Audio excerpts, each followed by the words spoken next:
أعوذ بالله من الشيطان الرجيم. بسم الله الرحمن الرحيم. الحمد لله والصلاة والسلام على من لا نبي بعده. أما بعد، السلام عليكم ورحمة الله وبركاته. Ndugu Islam, tukiwa bado tuendelea kukumbushana na kuangalizia sifa ambazo ni wajibu kwa mwanadamu kuzitambua kwa Mwenyezi Mungu Subhanahu wa Ta'ala. Tuliona sifa ya mwanzo kuwa ni asifatul wujudiyya, sifa ya Mwenyezi Mungu Subhanahu wa Ta'ala. Pia tushaona sifa ya pili ambayo ni sifa ya al-wahdaniyya, sifa ya upweke wa Mwenyezi Mungu Subhanahu wa Ta'ala. Tukasema Mwenyezi Mungu yuko peke yake, hakana mwingine. Na tukaona dalili katika Qur'ani na dalili ambayo ni dalili aqliyu. Tukasema kwa mfano, ikiwa kuna Mungu zaidi ya mmoja, ni sharti kila Mungu awe ana sifa ya kwamba ni alimun, mwenye elimu, tena alikuwa ni hayyun, alikuwa yuhai, na alikuwa ni mwenye uwezo na mwenye khiyari, ghairu mujbar. Ikiwa tutajuzisha kuwa zaidi ya Mungu mmoja, maana kila Mungu ana sifa hizo, tukasema kwenye khiyari wa yajuzu kutofautiana.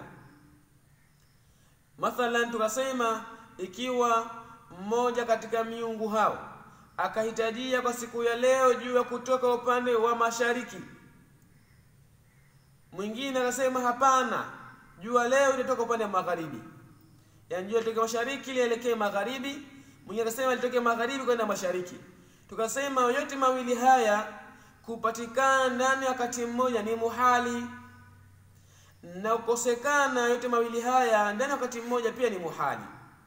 Kwa ima ipatikane moja katika mambo makuu mawili, ima itoke mashariki kwenda magharibi au itoke magharibi kwenda mashariki. Na litakapotoka upande mmoja katika pande mbili hizo, basi yule Mungu ambaye aliyetaka itoke magharibi kwenda mashariki ndio atakuwa ni qadir, na alitaka itoke mashariki kwenda magharibi atakuwa ni ajiz, na al-ajiz la yakunu ilah. Aliyekuwa ni ajiz hafai kuwa ni Mungu muumbaji, kwani sharti la muumbaji lazima awe ni mwenye uwezo, ni mwenye khiyari. Kwa kuwa yeye ameshindwa utashi wake kupita katika hilo, atakuwa Mungu ni ajiz, na al-ajiz la yakunu ilah, kwa ni dhaifu. Mungu hawezi kuwa dhaifu. Hiyo ni sifa ya pili tuliyoiona, sifatul wahdaniyya, kwa Mwenyezi Mungu ni mmoja. Ndiyo maana nidhamu ya ulimwengu iko moja mpaka leo. Na Mwenyezi Mungu akasema, walau kana fihima alihatun illa Allahu la fasadata. Ulimwengu ungelikuwa na miungu zaidi ya Mwenyezi Mungu mmoja tu, basi ulimwengu tungeliuona ukiwa katika hali ya kutofautiana, kwa kila mmoja alikuwa na khiari yake. Leo tunaingia sifa ya tatu ambayo ni sifatul qidam, ai sifatul azaliyya, sifa ya utangu Mwenyezi Mungu Subhanahu wa Ta'ala. Ni sifa ambayo haina mwanzo wala haina mwisho. Na maana ya al-azaliyu au sifatul qidam, maana yake ni Mwenyezi Mungu ambaye hana mwanzo wa kuwepo kwake. Mwenyezi Mungu ametakasika kuwa na mwanzo, kwa sababu kitu chenye mwanzo kinahitajia aliyekipatisha katika sifa ya kuwepo. Yeye Mwenyezi Mungu ametakasika na kuwa na mwanzo.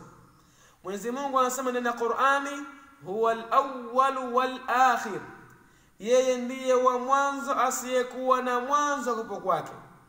Yeye Mwenyezi Mungu Subhanahu wa Ta'ala ndiye wa mwanzo asiyekuwa na mwanzo kupo kwake, wal-akhir ndiye wa mwisho asiyekuwa na mwisho kupo kwake. Aya imekuja huwa al-awwal. Wanazuoni wanasema huwa ni dhamiri, na hapa imekaa pahala pa mubtada, na dhamairu kulluha ma'arif. Dhamiri zote zina hukumu ya maarifa, na hapa huwa ni dhamiri na huwa mubtada wa huwa maarifa. Wal awwal ni khabari ya huwa, nayo pia ni maarifa bil alif wal lam.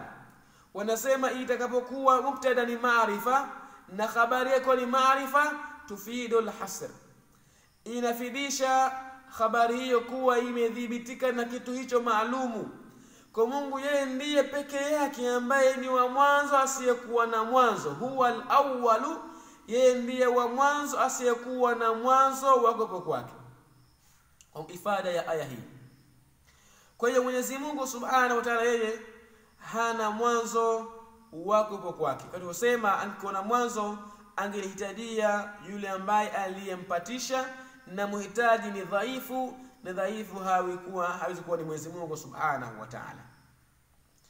Lakini pia vile vile sifa nyingine ambayo ni wajibu kila mmoja kuijua, sifatul baqa, sifa ya kubakia. Yani Mwenyezi Mungu Subhanahu wa Ta'ala ni mwenye kubakia milele, hana mwisho.